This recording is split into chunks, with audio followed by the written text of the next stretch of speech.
Video में आगे बढ़ने से पहले चैनल को सब्सक्राइब करिए और बेल आइकन ज़रूर दबाइए जिससे आपको सारी वीडियोस की नोटिफिकेशंस टाइम पे मिले। और प्लीज़ वीडियोस को ज़्यादा से ज़्यादा शेयर करिए बिकॉज हमें तेज़ी से सब्सक्राइबर्स बढ़ाने हैं और चैनल को ग्रो करना है। और इसके साथ ही आप मेरे दूसरे चैनल निशांत उवाच को भी सब्सक्राइब करिए, जो कि है एक प्लेटफॉर्म जिसे मैंने बनाया है social, economic, geopolitical, political issues को डिस्कस करने के लिए।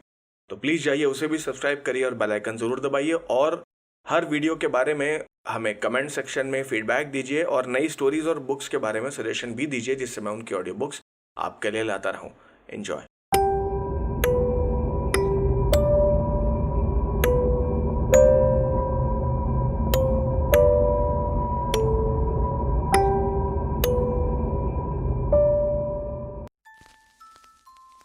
मैं हूं अरुण।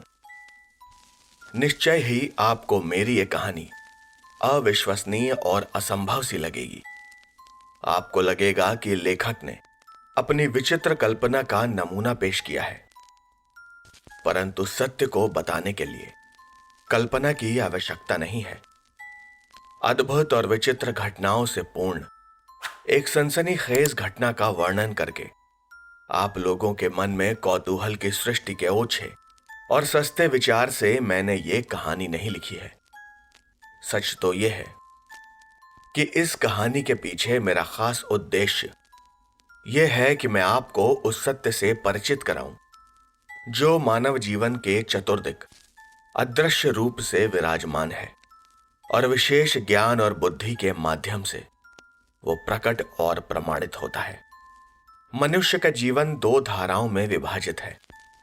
स्थूल जीवन, जिसके अंदर वो अहम की सृष्टि करके जीता है, वो पहली धारा के अंतर्गत है। ये धारा स्वतंत्र नहीं है, बल्कि एक दूसरी धारा के आश्रित है, जिसे हम सूक्ष्म जीवन की धारा कह सकते हैं। यह अजस्त्र है, इसमें किसी भी प्रकार का व्यवधान नहीं। इस जीवन में आत्मा का प्रवाह है। मनुष्य का अस्तित्व इन्हीं दोनों के बीच स्थित है। सूक्ष्म जीवन का सही ज्ञान प्राप्त करने के लिए मैंने उससे संबंधित अनेक योग तांत्रिक विद्याओं को अच्छी तरह से समझा है और उन्हें समझने की कोशिश की है। सचमुच योग तंत्र शास्त्र एक ऐसा साधन है जिसके माध्यम से मानव जीवन की तमाम गुत्थियां, जटिलताएं और रहस्य समझ में आ जाते हैं। आजकल जो लोग योगी बने फिरते हैं अथवा तांत्रिक कहलाते हैं, वे लोग सही अर्थों में वो नहीं हैं जिसे वो व्यक्त करना चाहते हैं। जो लोग वास्तव में हैं, वे तो अपने आप को हमेशा अव्यक्त ही रखने का प्रयत्न करते हैं। सिर्फ कोरे अध्ययन से कुछ नहीं होता जब तक कि ज्ञान को जीवन में स्वीकार न किया जाए। आज जीवन में शिक्षा की असफलता का जो कारण है, उसके मूल में यही तथ्य है। खैर, अपनी इस लंबी उम्र के दौरान मैं लोक संपर्क से सर्वथा अप्रभावित रहने का प्रयत्न करता हूं। सांसारिक दृष्टि से असंभव सी लगने वाली घटनाओं से मेरा पूरा जीवन भरा हुआ है। कुछ गिनी चुनी घटनाओं को छोड़कर मैंने उन्हें लिपिबद्ध करने का कभी प्रयत्न नहीं किया, पर आज मैं आपके उपहास और अविश्वास को सहन करके अपना विलक्षण अनुभव सुना रहा हूं। लगभग 7 दिन की अकथ पदयात्रा के बाद मैं मयूराक्षी और ब्रह्मपुत्र नदी का उल्लंघन कर दूधा नदी के तट पर पहुंचा। दूधा का दूध जैसा धवल और शुभ्र जल के अंदर डूबते हुए सूरज का प्रकाश तैर रहा था, जिसके साथ ही तैर रहा था लंबे लंबे मगर घने वृक्षों का प्रतिबिंब। नदी के तट पर कुछ दूर तक थारू जाति के लोगों के झोंपड़े थे। उसके बाद घने जंगलों का सिलसिला शुरू होता था। काशी में मुझे स्वामी प्रत्यगात्मानंद परमहंस देव ने बताया था कि उसी दूधा नदी के तट पर किसी घने और रहस्यमय गुप्त स्थान पर एक भयंकर तंत्र साधक का मठ था। उसके पास तंत्र विद्या के अलावा सोने चांदी का भी खजाना था। यह खजाना उसने कैसे उपलब्ध किया, यह तो किसी को मालूम नहीं, मगर इतना तो अवश्य पता है कि वो अपूर्व अतुलनीय खजाना आज भी उस मठ में सुरक्षित है। पर वो मठ है कहां, पता चल गया। 3 दिन की खोज के बाद मुझे उस मठ का पता चल गया। अविराम गति से प्रवाहित दूधा नदी के तट से कुछ दूर पर 3 ओर से पहाड़ियों से घिरा वो मठ, जो अब खंडहर के रूप में परिवर्तित हो चुका था, वो मुझे मिल गया। ये एक ही तल्ले का था। अंदर कुल 4 कमरे थे। आंगन के बीच में एक चौकोर वेदी बनी थी, जिस पर बलि देने वाला खूंटा गड़ा था। भयंकर बदबू और सीलन से यह भरा हुआ था। चारों तरफ अजीब सी गंदगी थी। दिन के प्रकाश में भी वहां अंधेरा था। मेरे सारे शरीर में रोमांच की जैसे एक लहर सी दौड़ गई, पर मैं डरा हुआ नहीं था। एक अजीब सी उलझन और खिन्नता का बोध हो रहा था। चारों तरफ परिव्याप्त थी शमशान जैसी नीरवता। सांझ की चादर शनय शनय धरती पर फैलती जा रही थी। उस समय मेरे मन में तीव्र जिज्ञासा हो रही थी, उस स्थान के प्रति और उस तंत्र साधक के प्रति, जिसने उस मठ में अपने जीवन के 18 वर्ष व्यतीत करके कठोर तांत्रिक साधना की थी और जिसको समाधिस्थ हुए 50 वर्ष का लंबा अरसा गुजर गया था। वो साधक कैसा रहा होगा? किस चरम उपलब्धि के लिए उसने वह कठोर जीवन मरणमयी साधना की होगी? विचारों के सागर में आकंठ डूबा हुआ मैं बाहर निकल आया। सांझ अब रात्रि में परिवर्तित हो चुकी थी। मैंने आसमान की ओर देखा। त्रयोदशी का चांद घने काले स्याह बादलों के बीच निकल आया था। काफी दूर से थारुओं की गंदी बस्ती से ढोल के थाप पर किसी गीत की स्वर लहरी आ रही थी। उसी समय मुझे यह ख्याल आया कि मैं रात्रि कहां व्यतीत करूंगा। थारुओं के गांव में रहना खतरे से खाली नहीं। वे प्रत्यक्ष राक्षस होते हैं और उनकी स्त्रियां तो मानो सभ्य मनुष्य के गंध की भूखी होती हैं। निश्चय ही थारू जाति की औरतों में काम विकार की प्रबलता पाई जाती है। वे अपनी काम आग्नि से मनुष्य के गोश्त को इस प्रकार भूनती है कि वो बेचारा आह तक नहीं बोल पाता। बस वो किसी मर्द को पसंद भर कर ले, फिर उनसे जीत कौन सकता है? वैसे तो उन स्त्रियों के शरीर का रंग काला होता है, पर उस कालेपन और श्यामता में भी गजब का सौंदर्य बिखरा रहता है। शरीर का गठन अधेड़ आयु हो जाने पर भी खत्म नहीं होता। 1-2 पुरुषों से उनको तृप्ति प्राप्त नहीं होती। इसीलिए एक औरत के दर्जनों पति हुआ करते हैं। मैं धीरे धीरे कदम बढ़ाता हुआ दूधा नदी की ओर जा रहा था कि तभी मेरे कानों में किसी का मधुर कंठ स्वर सुनाई पड़ा। उस वीरान जंगली वातावरण में वो कौन हो सकता था? कौन पुकार रहा था मुझे? मैंने पीछे घूम कर देखा तो मैं देखता ही रह गया। एक नारी मूर्ति मेरी ओर ही बढ़ी आ रही थी। वो बड़ी तेजी से कुछ ही क्षणों में मेरे पास आकर खड़ी हो गई। उस निर्जन वातावरण में सामने एक युवती को देखकर न जाने क्यों मैं सिहर उठा। उसने कहा, आइए, मैं आपको ही पुकार रही थी। रात की खामोशी में त्रयोदशी के चांद की मध्यम रोशनी में उस अनिंद्य सुंदरी नवयौवना को देखकर मुझे संस्कृत साहित्य की तनवंगी पीन पयोधरा कामांगनाओं की भी याद आ गई। अगाध सौंदर्य, अगाध यौवन और अगाध आमंत्रण। मैं उसे अवाक देखता ही रह गया। युवती के होठों पर मंद हंसी थी। मेरी दृष्टि सहसा उसके नेत्रों पर पड़ी। चौंक गया था मैं। उसके नेत्र साधारण नहीं थे।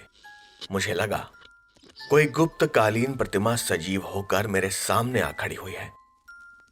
जैसे अजंता के किसी दक्ष कलाकार ने अपने सिद्ध हाथों की तुलिका से इस रूप राशि का सृजन किया हो और फिर उसमें प्राणों का संचार कर दिया हो। उसके सतेज नेत्रों में मानो कई शताब्दियों का इतिहास झांक रहा था। दृष्टि में एक अलौकिक शक्ति थी। वो मुस्कुराती हुई दोबारा बोली, बाबा कह रहे थे आज कोई अतिथि आने वाला है, आप मेरे साथ चलिए। मैंने भी एक साथ कई प्रश्न कर दिए। तुम्हारे बाबा कौन हैं? कैसे जानते हैं मुझे और कहाँ रहते हैं? उसने कहा कि वो सब कुछ रास्ते में बताएगी, अभी देर हो रही है। वो आगे चल पड़ी और उसके पीछे पीछे मूक सा सम्मोहित मैं। मुझे ऐसा प्रतीत हो रहा था कि कोई मुझे बरबस खींचता ले जा रहा हो। मुझ पर, मेरी आत्मा पर कोई अदृश्य मगर अदम्य शक्ति आच्छादित हो गई है और मैं उसके अधीन हो गया हूं। युवती ने मुझे रास्ते में बताया कि उसके बाबा साधक हैं। वे कई दिनों से यहां रहते हैं, पर वो मुझे कैसे जानते हैं ये वो नहीं बता सकती। युवती मुझे उसी मठ की ओर ले जा रही थी। कुछ देर बाद वो युवती मुझे साथ लिए मठ के पश्चिम के ओर जरा दूर पर बने एक मकान के दरवाजे पर खड़ी हो गई। झोपड़ियों के इस अजीब से दरिद्र गांव में ऐसे पक्के मकान को देखकर मैं विस्मित हो उठा। दरवाजा बंद था, जो कि थोड़ी देर बाद अपने आप ही खुल गया। इस पर मैंने कुछ खास ध्यान नहीं दिया। वैसे भी मैं खुद ही साधक हूं और मैं जानता हूं कि ये सब घटनाएं होती रहती हैं। मैं अंदर प्रविष्ट हुआ और अंदर एक दूसरी युवती खड़ी हुई थी। सुडौल युवा देह, चेहरे का प्रत्येक कटाव आकर्षक। मेरे साथ जो युवती आई थी उसने बताया कि ये यहाँ की परिचारिका है और इसका नाम मीनाक्षी है।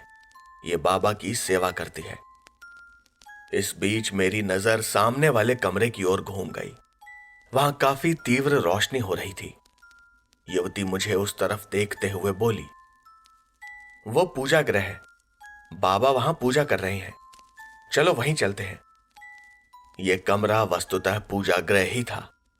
राल के सुगंधित धुएं से कमरा संपूर्ण भरा हुआ था।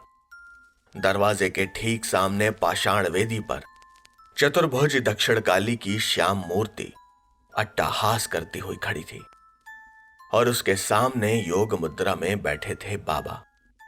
किसी प्राचीन तपस्वियों जैसे ही प्रतीत हो रहे थे। स्वस्थ शरीर, गले में रुद्राक्ष, उन्नत ललाट पर रक्त केसर का तिलक और अंजलि में अपूर्ण पुष्प। उन्हें मेरी उपस्थिति का आभास नहीं था। प्रतिमा के सामने चौमुखे दीप में घी की ज्योति जल रही थी और उसी के पास एक थाली में कटे हुए बकरे का मस्तक रखा हुआ था। उसके ऊपर कपूर अभी भी जल रहा था। ये बाबा क्या करते हैं और यह स्थान क्या है, ये समझते मुझे देर न लगी। जरूर ही ये कोई गुप्त तांत्रिक साधना स्थल था, पर वो युवती कौन है इसका आभास मुझे अभी तक मिल नहीं पाया था। उसके बारे में मैं जितना सोच रहा था उतना ही उलझता जा रहा था। उस समय बाबा से बातें ना हो सकी। जो कमरा मुझे विश्राम के लिए दिया गया था वो बहुत शानदार था। सुरुचिपूर्ण सजावट। भीतर एक पलंग पर मेरा बिस्तर लगा था। कमरे के वातावरण में जैसे कला के पायलों की झंकार गूंज रही थी। सामने दो काफी बड़ी हवादार खिड़कियां थीं।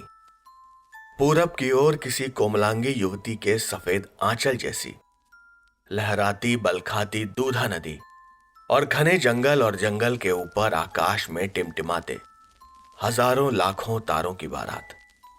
खिड़की से जंगली फूलों की गंध भार लिए पूरबिया हवा आ रही थी। मेरा मन कुछ स्वस्थ हो गया था।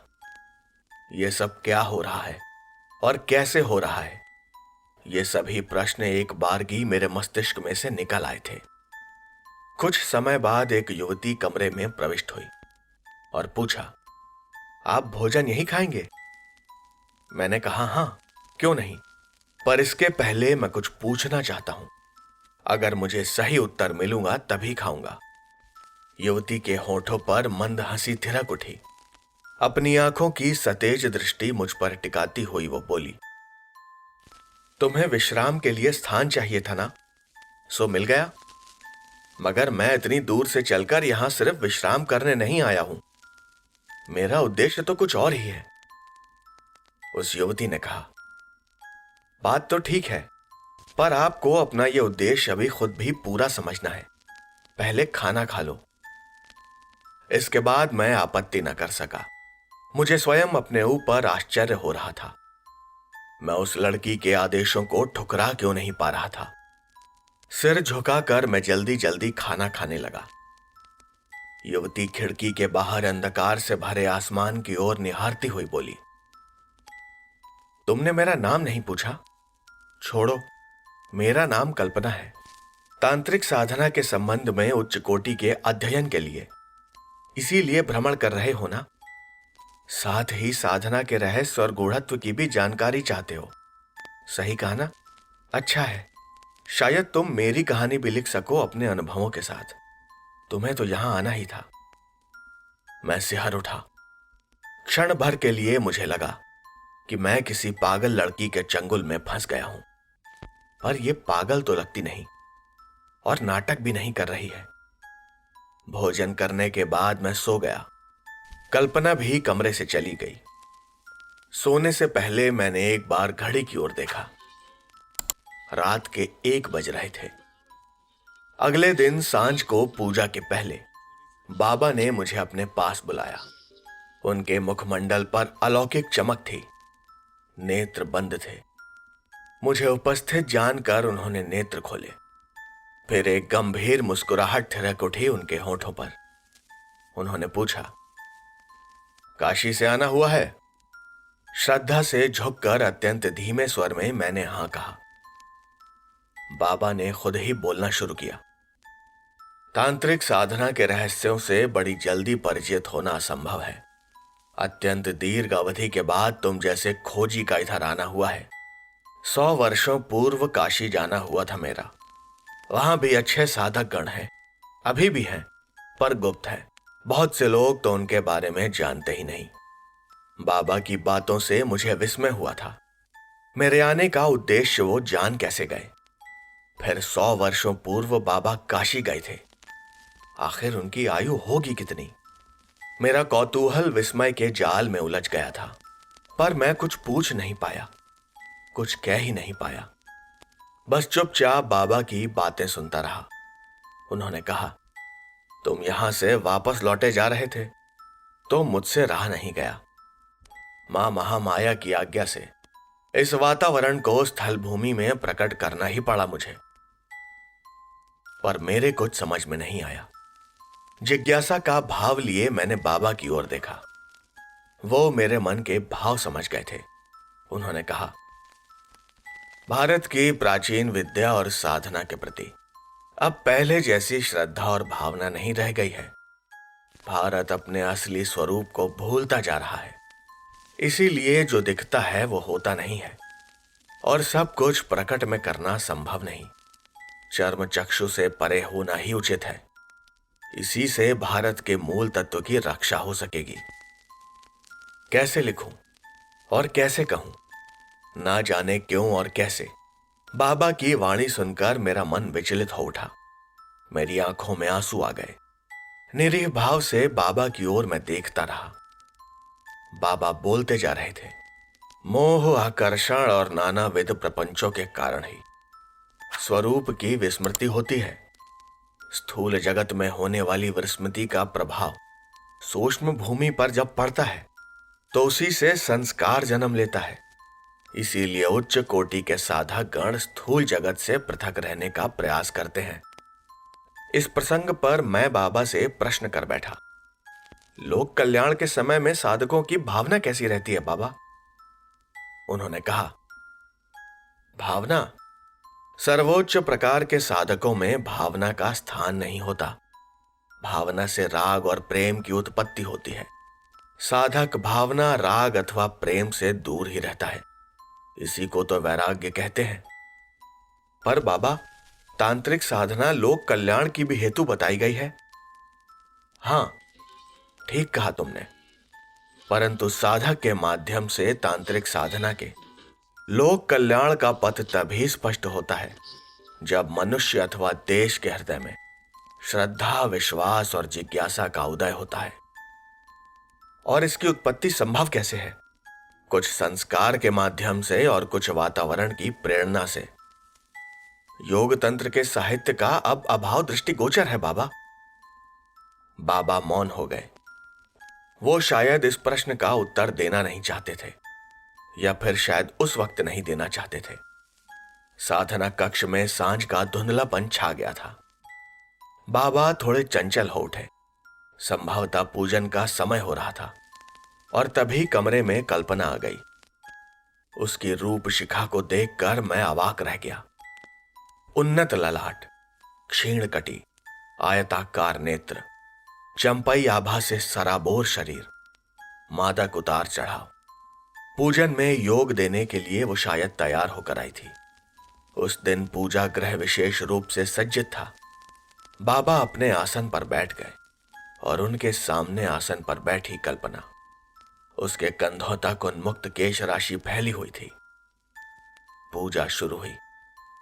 मकान के किसी अज्ञात कक्ष से नगाड़े की गंभीर मगर मधुर ध्वनि प्रवाहित होने लगी। शनय शनय पूजा की स्थिति गंभीर हो गई। चतुर्दिक वायुमंडल में आकुलता का संचार होने लगा। मैं आत्मविभोर हो गया था।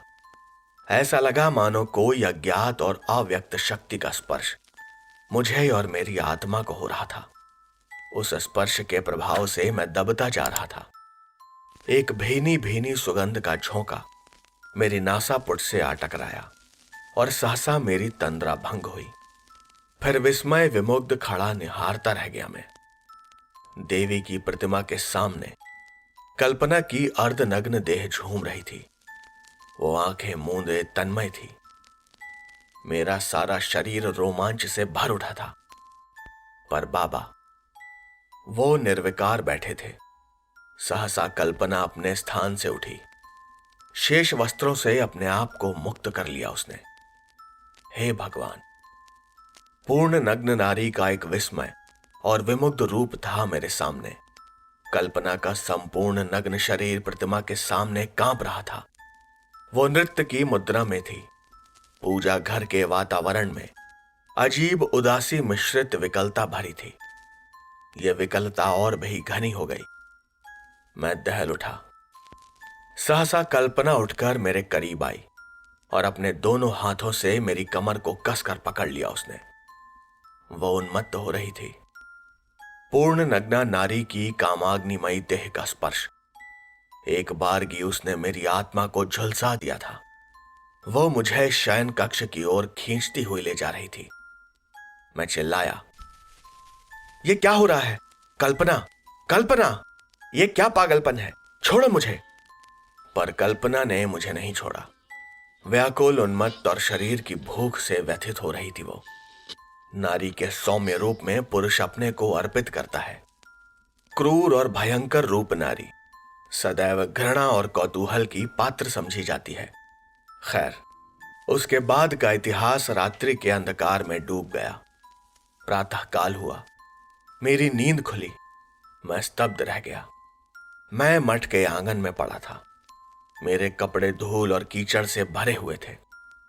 24 घंटों में जिन दृश्यों का आविर्भाव हुआ था उनका कोई भी चिन्ह कहीं भी शेष नहीं था।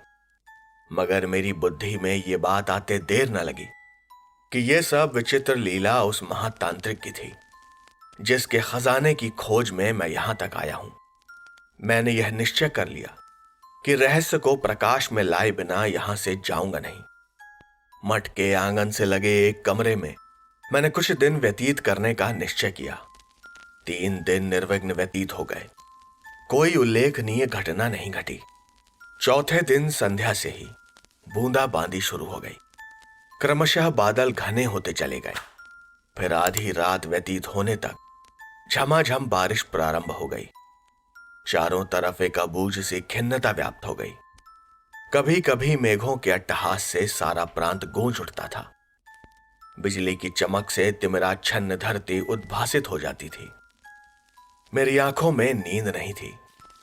मस्तिष्क में विगत घटनाओं के दृश्य थिरक रहे थे और तभी एकदम झंझनाहट की ध्वनि ने मेरी नस नस को उद्वेलित कर दिया।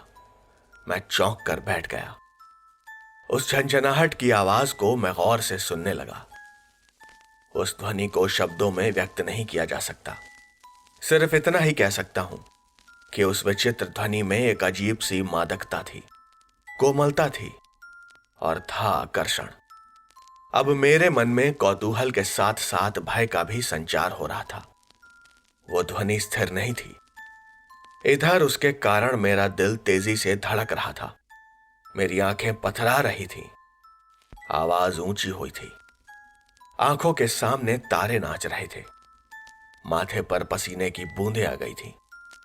लेकिन उस घबराहट और अर्धविक्षिप्त मनस्थिति में भी मेरा स्वाभिमान जोर कर रहा था। मैं अनुभव कर रहा था कि मैं किसी अनहोनी सी घटना के अथाह सागर में तिरोहित हो रहा हूं। फिर भी मेरे अंदर साहस का अंश शेष था, और तभी मुझे ऐसा लगा कि झंझनाहट की वो आकर्षक आवाज मठ के अंदर बने एक सूखे कुएं की ओर बढ़ रही थी। सूखा कुआं। हां, इस कुएं की ओर मेरा ध्यान अभी तक गया नहीं था। मैं साहस इकट्ठा कर कर उस कुएं के पास पहुंचा। मुझे वो बड़ा अजीब सा लगा। वो ध्वनि अब खत्म हो गई थी। चारों तरफ सन्नाटा छा गया था, केवल वर्षा का शोर हो रहा था। मैं वहां कुछ देर खड़ा रहा और फिर कमरे में वापस लौट आया। दूसरे दिन मैंने उस कुएं में उतरने का फैसला किया। जैसा कि मैंने बताया कि कुआं बिल्कुल सूखा था, लगभग 35 फुट गहरा रहा होगा वो। मैं रस्सी के सहारे नीचे उतरा। भीतर अभी भी प्राण घातक दुर्गंध फैली हुई थी, कूड़े का ढेर लगा हुआ था। और तभी मेरी आंखें चमक उठी। देखा तो कुएं की दीवार में एक छोटा सा दरवाजा बना हुआ था। वो लोहे की मजबूत चादर से बंद था। उसे खोलने में मेरा 3 घंटे का अथक और एकाकी परिश्रम लगा। भीतर पत्थर के ईंटों की बनी सुरंग मिली। मैं टॉर्च की रोशनी से आगे बढ़ा। लगभग 50 कदम अंदर जाने पर मुझे एक आंगन मिला, जिसके एक तरफ छोटी सी कोठरी जमीन को बराबर काट रही थी। भीतर भयंकर अंधकार और दुर्गंध के बावजूद कुछ ऐसा था जिससे मेरे मन में घबराहट नहीं हो रही थी। कोठरी का दरवाजा भी मजबूत चादर का था। किसी प्रकार से मैंने उसे खोला। दरवाजा खुलते ही सबसे पहले जिस वस्तु पर मेरी नजर गई, उसे देखकर मैं चौंक पड़ा। संगमरमर निर्मित पाषाण वेदी पर एक नर कंकाल दोनों पैर मोड़कर बैठा हुआ था, जिसे देखकर ऐसा प्रतीत होता था कि मानो कोई जीवित अवस्था में उस वेदी पर बैठा होगा और मृत्यु को प्राप्त कर अब कंकाल में परिणत हो गया। पर ऐसा हुआ क्यों? मेरे सामने यह विकट प्रश्न था। मेरे टॉर्च की रोशनी बराबर कोठरी का निरीक्षण कर रही थी, और तभी दीवारों पर फिसलती हुई रोशनी के 2 बड़े बड़े संदूकों पर मेरी नजर गई। उन्हें देखते ही मुझे यह समझते देर न लगी कि मैं उस महान तांत्रिक के अपूर्व और दुर्भेद्य खजाने के बीच हूं। सारे शरीर में झुरझुरी होने लगी। मैं कौतूहल और आश्चर्य से भर उठा था। मेरे थोड़े से परिश्रम से वो दोनों संदूक भी खुल गए। पहले में मुझे स्फटिक की एक तश्तरी मिली। उस तश्तरी में विचित्र प्रकार का द्रव भरा हुआ था। उस द्रव के बीच में अंडे के आकार का एक कांच तैर रहा था, जिसमें से रोशनी की तीखी किरणें बाहर निकल रही थीं। मैं उसे काफी गौर से देख रहा था कि सहसा उस प्रकाश भरे कांच के अंदर मुझे विचित्र दृश्य दिखाई देने लगे। मुझे घोर आश्चर्य हुआ। वो दृश्य बड़े ही विस्मयकारक थे। वो इस संसार के नहीं थे। सब कुछ अनोखा था, विचित्र और मन को उद्भासित करने वाला। उस संदूक में खोजने पर मुझे चांदी और तांबे के 1 फुट लंबे और आधा फुट चौड़े सैकड़ों पत्र मिले, जिस पर संस्कृत भाषा में तंत्र शास्त्र संबंधी प्राचीन विवरण थे। उसकी पृष्ठभूमि में मुझे तथाकथित महान तांत्रिक की महाकाव्य साधना और परिश्रम की झलक मिलती थी। दूसरे संदूक में भी मुझे सैकड़ों की संख्या में वैसे ही पत्र मिले, मगर वे पत्र स्वर्ण के थे। वो सभी योग तांत्रिक विषयों की गंभीरता और प्रखरता को अपने आप में छिपाए हुए थे। समय का उन पर कोई प्रभाव नहीं पड़ा था। वो बिल्कुल स्वच्छ थे। लगभग 1 घंटे के अंदर मैंने कुछ पत्र पढ़ भी लिए। उसी वक्त मेरे मन में यह इच्छा जागृत हुई कि क्यों ना इन पत्रों को संसार के प्रकाश में लाया जाए। पर यह भाव आते ही मुझे ऐसा लगा कि यह कोई अच्छा कार्य नहीं होगा। न जाने क्यों और कैसे, किस प्रेरणा से यह विचार मेरे मन में आया। मैं कुछ बता नहीं सकता। मैं उसी प्रकार सुरंग से बाहर निकल आया। संपूर्ण रहस्य रहस्य ही बना रह गया। सबसे ज्यादा मैं ये सोच रहा था कि कल्पना कौन थी, मीनाक्षी कौन थी और कंकाल किसका था। ये प्रश्न मुझे परेशान कर रहे थे। लगभग 1 हफ्ते बाद मैं बनारस लौट आया, पर उन प्रश्नों का मुझे कोई समाधान नहीं मिला। मैंने भी उस वक्त किसी से चर्चा नहीं की। मेरी सुनता भी कौन, मेरी बातों पर आखिर विश्वास करता कौन। पर लगभग 1 वर्ष बाद प्राचीन ग्रंथों के संग्रह करने के प्रयास में मुझे अपने परिवार के किसी व्यक्ति द्वारा लिखित प्राचीन तांत्रिक विषय की पांडुलिपि अचानक मिल गई। उस पांडुलिपि में एक ऐसी साधना का प्रसंग था जिसका काफी अंश गुफा में मिले ताम्रपत्रों के विषय से मेल खा रहा था। वो विषय था दिव्य औषध पथ की साधना। तंत्र मार्ग की यह अत्यंत जटिल और दुरूह साधना मानी जाती है, मगर उस पांडुलिपि में उसे काफी सरलता से समझाया गया था और साथ ही उसकी सिद्धि से अनेक दुर्लभ वस्तुओं की जानकारी, अंधकार में छिपे अतीत और भविष्य का विधिवत ज्ञान और उनके सूक्ष्म लोकों की गतिविधियों के अनुभव में भी बताया गया था। निश्चय ही वह अपूर्व और अलौकिक शक्ति संपन्न सिद्धि थी। लोभ संवरण ना कर सका मैं। उस सिद्धि को प्राप्त करने का निश्चय कर लिया मैंने। एक प्रकार से यह कहानी यहीं समाप्त होती है, मगर तथाकथित तांत्रिक के इतिहास पर संपूर्ण रूप से प्रकाश तब पड़ा और उस गुफा में मिले कंकालों के संबंध में मुझे पूर्ण जानकारी तब मिली जब मैं उस साधना को पूर्ण करने के प्रयास में था। अगर मुझे जरा भी यह ज्ञान होता कि वो साधना और सिद्धि मेरे जीवन का अभिशाप बन जाएगी, तो मैं कभी उसके चक्कर में ना पड़ता। आप विश्वास करें या ना करें, पर मेरा जीवन आप लोगों की तरह नहीं है। मैं स्वतंत्र और उन्मुक्त विचरण कर पाने में सर्वथा असमर्थ हूं।